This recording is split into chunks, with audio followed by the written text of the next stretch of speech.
Hola, un gusto saludarlos. En este micro video vamos a tratar el tema de secuenciación. Empezaremos a resolver ya programas utilizando estructuras secuenciales. Estos conceptos los vamos a plasmar en el siguiente problema. El problema que he traído es elaborar un algoritmo para calcular e imprimir el sueldo de un empleado.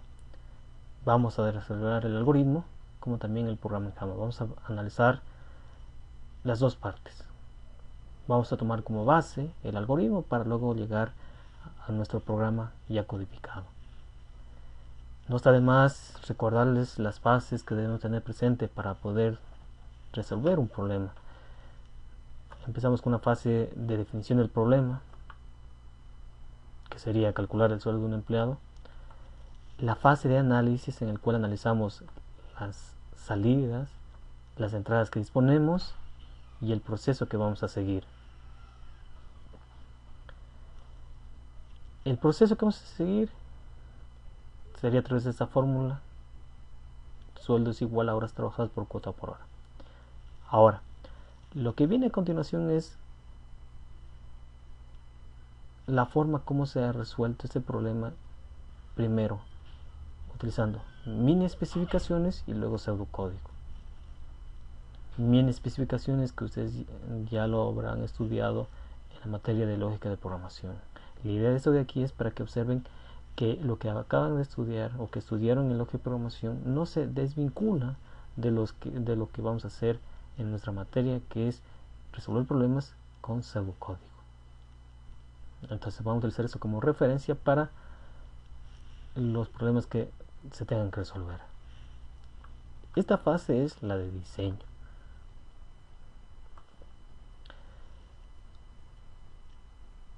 Empleando mini especificaciones, recordar que nuestros algoritmos siempre van a tener un inicio y un fin, porque los algoritmos son finitos. La parte de declaración de variables, simplemente para recordar, teniendo presente también las variables que voy a considerar, sería el nombre del empleado, escrito de esta forma. Va a ser una cadena, las horas trabajadas, un dato de tipo entero, la cuota por hora, un dato de tipo decimal, el sueldo también un dato de tipo decimal, y siguiendo este proceso secuencial. ¿Sí? Por eso que estamos hablando de programas resueltos con estructuras secuenciales. Secuencial porque no se salta, no puede ir de la primera sentencia a la última directamente, no, va primera, la segunda sentencia y así hasta llegar a la última acción que tiene que ejecutar nuestro programa. Entonces, para el programa que estamos analizando, lo que vamos a hacer a continuación es solicitar el nombre del empleado, lo leemos, solicitamos las horas trabajadas, leemos las horas trabajadas, pedimos la cuota por hora, se lee la cuota por hora y una vez que tenemos información calculamos el sueldo. Sueldo es igual a las horas trabajadas por la cuota por hora. Hemos hecho un proceso de asignación, aparte de la multiplicación, que se le presente con este asterisco, no es la X que se podría utilizar en matemáticas. Para la división tenemos el carácter slash. También tenemos el operador de resta, de suma y algunas funciones especiales que nos van a ayudar a resolver de forma más rápida nuestros algoritmos. Funciones como raíz cuadrada, ¿sí? El coseno, seno, logaritmo natural, el valor absoluto, son funciones que cuando mi programa requiere de esas funciones, simplemente yo las voy a ocupar y haré uso de estas. Ok, regresando a nuestro problema, entonces aquí tengo el cálculo del sueldo y una vez que tengo el sueldo, pues yo lo voy a mostrar. Y aquí terminaré. Esto es empleando mini especificaciones. El salto que vamos a hacer es empleando un algoritmo escrito en pseudocódigo. De forma breve, un pseudocódigo es un lenguaje en el que se emplean palabras naturales, ¿sí? Que no son parte de nuestro lenguaje, y también palabras ya reservadas propios de un lenguaje de programación, ¿sí? También se lo conoce como lenguaje falso. No es ningún lenguaje de programación, porque eso de aquí no se va a ejecutar. Simplemente lo utilizamos para diseñar todavía nuestros programas. Vamos a utilizar ese tipo de estilo, ya que se va a utilizar palabras que nos vamos a encontrar y al momento de codificar. ¿De acuerdo? Primero voy a empezar indicando que todos nuestros algoritmos van a estar escritos de esta forma. Va a tener un encabezado en el cual se describe de forma breve qué es lo que va a hacer el algoritmo, y los algoritmos que vamos a desarrollar van a tener siempre una clase. El identificador de esta clase siempre va a empezar con una letra mayúscula. Eso es como una buena práctica de programación. Las variables, el identificador de un objeto, los métodos, estos van a empezar con una letra minúscula.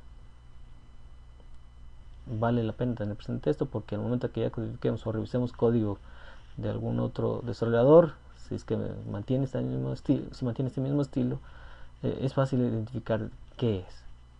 Ahora, todas las clases van a tener un método principal. Y adicionalmente podría tener un conjunto de métodos. Aquí tenemos el método principal, es el que va a tomar el control de la ejecución de nuestros programas. Y dentro de ese método principal nosotros podemos escribir todas las acciones que se va a ejecutar dentro de nuestro programa. Acciones como cuáles: declaración de variables, asignaciones, lecturas, imprimir resultados, ¿sí?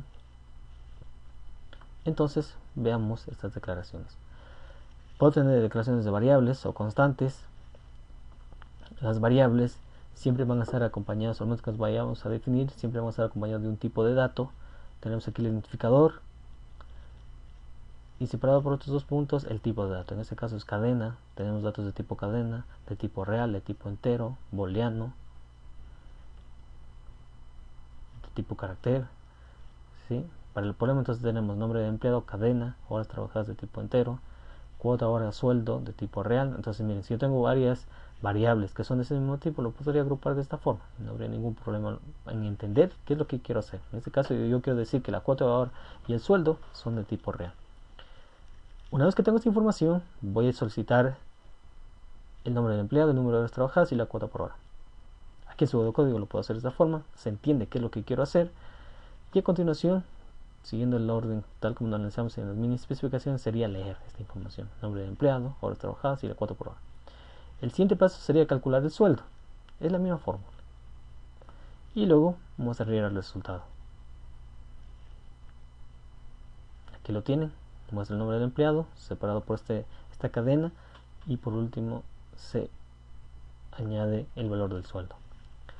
Ahora, este va a ser nuestra referencia para hacer el salto ya a nuestro código ya codificado. Lo que voy a mostrar en este momento es ya el programa codificado, ¿sí? Es la traducción de esto a Java. Voy a proceder a mostrarlo. Aquí lo tenemos, miren, ya codificado. Voy a agrandar un poquito más esto para que se pueda visualizar. Y aquí lo tenemos. Si ustedes recuerdan la clase, ¿cómo se llamaba? Era empleado. Entonces aquí tengo el nombre de la clase, empleado. Ahora, Java lo que nos provee es un carro estándar, ¿sí? Con 4 llantas, 4 ventanas, con lo básico, ¿sí? Ahora, si yo quiero que mi carro tenga aire acondicionado, pues yo tendría que ir agregando cosas. Si quiero que, no sé, que sea de otro color, pues yo lo haría, ¿sí? Pero Java nos provee de eso, de cosas básicas. Entonces, si yo quiero interactuar con el teclado, lo que vamos a hacer es importar. Java posee una API con un conjunto de clases que ya han sido desarrolladas por otros programadores, y que simplemente nosotros vamos a reutilizar esa información, o vamos a utilizar a esos métodos. Aquí voy a importar esta clase. Esta es la forma como se va a importar. Tengo import javautil.scan. Ya vamos a ver más adelante dónde lo voy a utilizar. Luego, aquí observan un bloque que representa la clase, respetando esta palabra reservada de Java, class. separado por un espacio, voy a escribir el nombre de esta clase. Es el mismo que definimos en el algoritmo. Ahora, todos los bloques están agrupados por estas llaves, una de apertura y una de cierre. Y siguiendo estos niveles de indentación, de tal forma que lo que está dentro se vaya corriendo un poco hacia la derecha. Y es más claro saber qué es lo que se va a ejecutar si lo escribo así. Si todo estuviera alineado al lado izquierdo, pues es muy complicado entender el código. Entonces es una buena práctica de programación escribirlo de forma indentada. Luego lo que se ve aquí es el método principal. Sé que es el método principal, pues tiene esta palabrita de aquí. A continuación voy a trabajar en las declaraciones. Java nos provee diferentes tipos de datos. Tenemos el datos de tipo booleano, de tipo char, de tipo string, ¿sí? De tipo float, doble. Si yo quisiera trabajar con datos de tipo entero, tenemos vamos a trabajar con el int. Existen algunos adicionales de este tipo, pero es más que suficiente con entender que si yo quiero trabajar con datos de tipo entero, un int. Y esta es la forma como se va a declarar estas variables. Por ejemplo, si yo quiero una variable de tipo cadena, lo primero que vamos a hacer acá, y al momento de codificar, es escribir primero ese tipo de dato. Miren, acá tengo una variable de tipo entero, int, justamente la palabra que me indica que va a ser ese tipo, doble, float también es otro tipo de dato para trabajar con decimales, pero nos quedamos con int doble, int para datos de tipo entero y doble para datos con una parte fraccionaria. Ahora, todas las sentencias terminan con este punto y coma. Aquí lo pueden observar. Y con esto tendría la declaración de las 4 variables que voy a utilizar. Ahora, para poder interactuar con el teclado, vamos a crear un objeto del tipo escáner. Entonces, cada vez que observen la palabra new en una sentencia, estamos aquí hablando de la creación de un objeto, de la materialización de un objeto. Esto es un tema que lo vamos a estudiar en el segundo bimestre, pero es necesario tener presente o entender de qué trata la materialización de un objeto. Este objeto, esta variable de teclado, lo voy a utilizar para poder interactuar con el usuario. Para que el usuario pueda ingresar a través del teclado la información del empleado, las horas trabajadas y la cuota por hora. Si yo quiero mostrar un mensaje, utilizo el system.out.print o println. La diferencia entre el print y el println es de que al final del mensaje que estoy mostrando, por ejemplo en el caso de println, muestra un salto, o escribe un salto de línea. El print acá que estoy visualizando en este momento muestra este mensaje, pero no escribe un salto de línea al final. ¿Sí? Ahora, lo que quiero es leer. La acción de leer lo voy a hacer de la siguiente forma. Nombre empleado, y aquí le voy a decir que va a ser igual a lo que se capture desde el teclado, en este caso empleando el método nextLine. El método nextLine sirve para leer una cadena, leer una línea. ¿Sí? Todo lo que escriban se va a asignar a esa variable, pero lo va a reconocer como si fuera cadena. Luego voy a pedir el número de horas trabajadas. Las horas trabajadas, recuerden que es del tipo entero. Entonces acá tiene un método especial este objeto.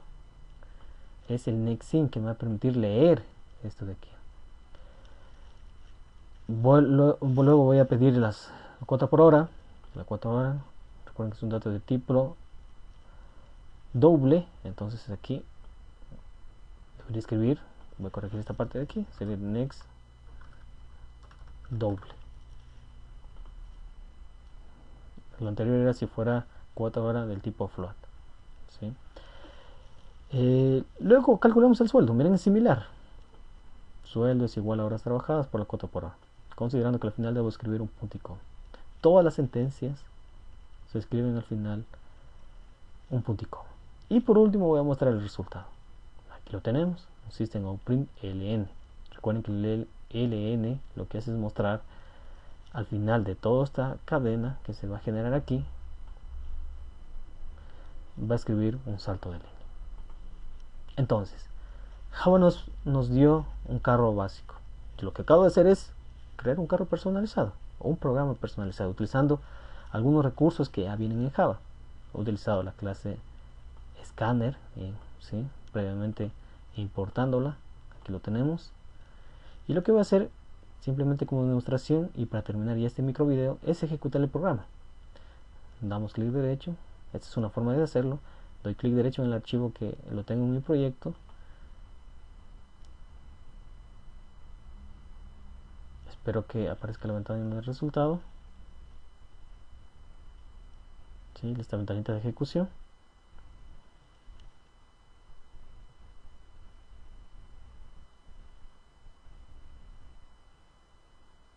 Ok, ya lo tenemos aquí. Y lo que nos va a pedir ya sería en este caso el nombre del empleado. Un poquito más. Ok, el nombre del empleado, llamémoslo aquí Luis. Las horas trabajadas, dejémoslo con 8. Es un dato de tipo entero. Y ojo, debo ingresar aquí la información acorde a lo que voy a grabar en estas variables. Luego me pide la cuota por hora. Escribamos 8,2. El separador decimal que van a utilizar acá al momento de ejecutar, ojo, al momento de ejecutar, no de codificar.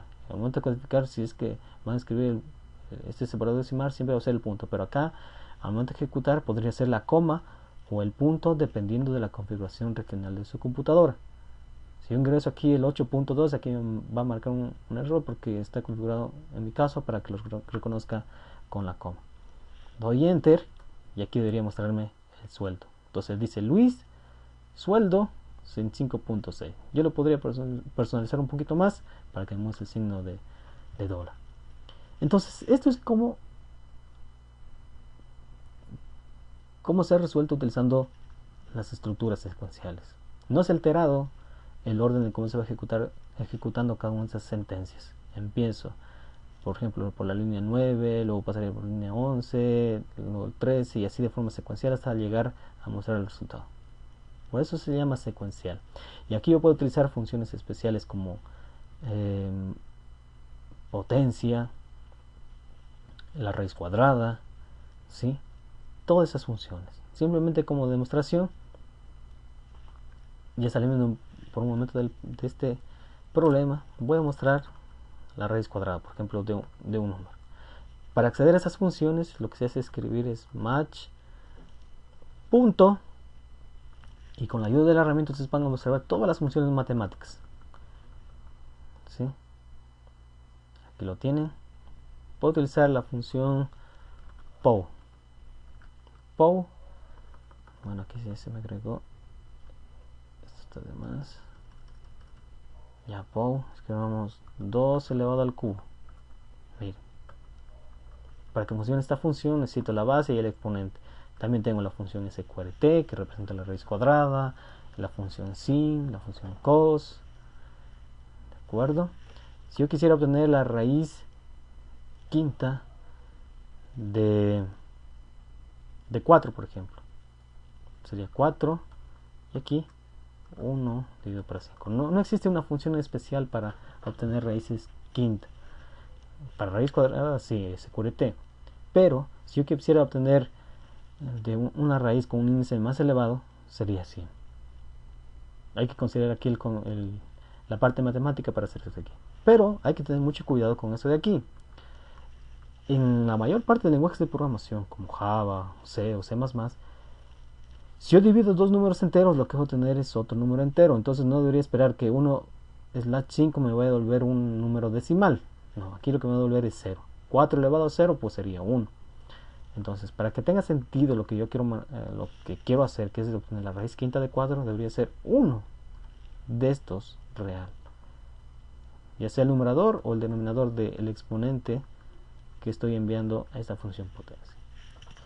Bueno, esto es de forma breve cómo se han empleado las estructuras secuenciales.